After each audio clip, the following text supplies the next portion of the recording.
Hello and welcome to another update video about Polkadot. Yeah, Polkadot hasn't given us this wave 2 yet, unfortunately, while we did have quite a substantial drop after basically failing here to hold this trend line.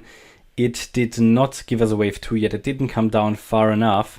So that means we are probably still in this wave 1, in this 5-wave move to the upside, and we will have to move up the wave 2 support along with the price. That would be an interesting trade setup when we get that pullback eventually for the wave 2. Until then, we just need to be a bit patient.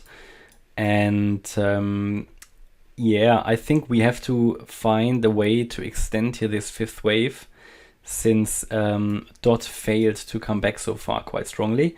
So that means this wave 5 is probably still unfolding here in an extension of some sort, yeah. And the way I'm looking at it, just take that out. Wave 1, let me just move that a little bit so it's all in line. So yeah, I think we still have to see this here as a 3rd wave. And I think we have to see this here as a 4th wave as well. That was at the time an interesting entry point here. The question is, how do I see it? Do we see this here as another 1, then here a 2, and we might now be in a wave 3 of 5. That's one possibility, that I really see here a wave 5 extension as a 1, 2, 3, 4, 5. Let me just adjust it and bring it into the right proportions, because we haven't looked at this chart for a few days. So, and then I have to change here the wave degree of that yellow count as well.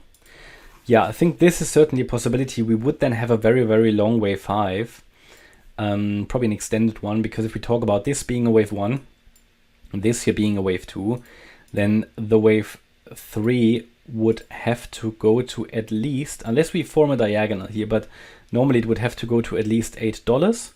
Then we're looking at a wave 4 and a wave 5 that could very well reach here the $9.18 level.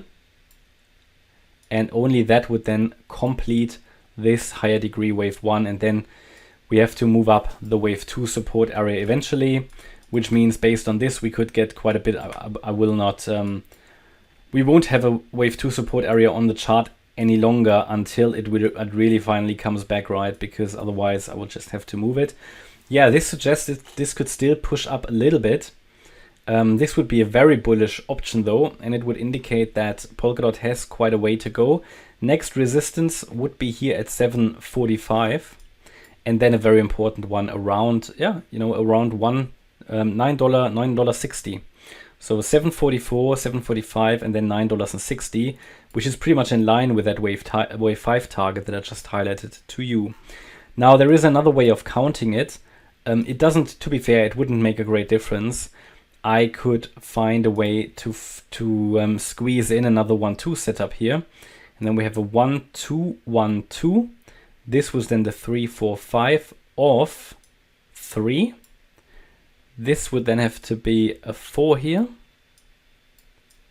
And we're now moving up in a 5. And again, it would consist of 5 subwaves.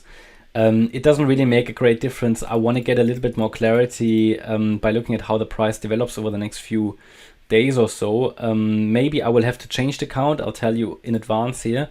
But it wouldn't necessarily change the trend. So at the moment, I think we can be quite clear that against this wave 2 low, which is the $6.4 level, $6.3 level, we can now focus on higher. The trend is up. We broke above the previous high, and the trend is still up. Yeah, and we need to be a bit careful though, because what's forming here as well is a possible ascending wedge, or rather a channel maybe. Yeah, so we seem to be constrained by this channel at the moment, but if this is now a 3rd wave, it should break through this. And this is how we will probably get some clarity in which count we are. So is it going to be that wave 3? Then we should really rally through, and we should actually get away without any larger retracements. But if we have this 1-2-1-2 setup, then this would only be the beginning of the 5th wave, and we would have 1-2 probably in 5, and would then move up higher. So I will keep you updated about that. I don't really see an edge here at the moment that any of this would give us. Yeah, no clear setup at this stage. You know, you might want to trade a pullback to the trend line. That's a possible trade setup. Or if you like to trade breakouts, you could trade the breakout above the channel. But then bear in mind that we have the next resistance here around 744, which is not too far away. So you basically break out just below resistance. And but if we get above 744, 745, I think we have a good chance here to get to that wave 4 high, the previous wave 4 high at around 960, possibly a little bit higher. But yeah, also here, as you can see, headwinds are increasing, but it is still pushing higher, still making higher highs. As with many other crypto charts, we do see a bearish divergence here, making higher highs on the price, lower highs on the RSI. So that's all stuff that I'm observing. This would be a very bullish count. It doesn't necessarily need to move up that high.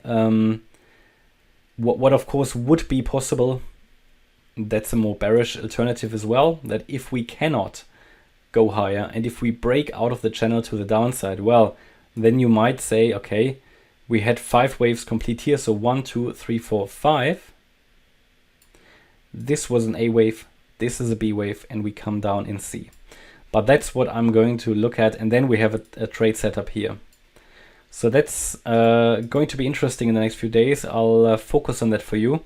Hope you liked the update about Polkadot. If you did, please hit the like button, leave a comment, and subscribe. And if you really like the content, then please check out the channel membership. Thanks a lot for watching. Bye-bye.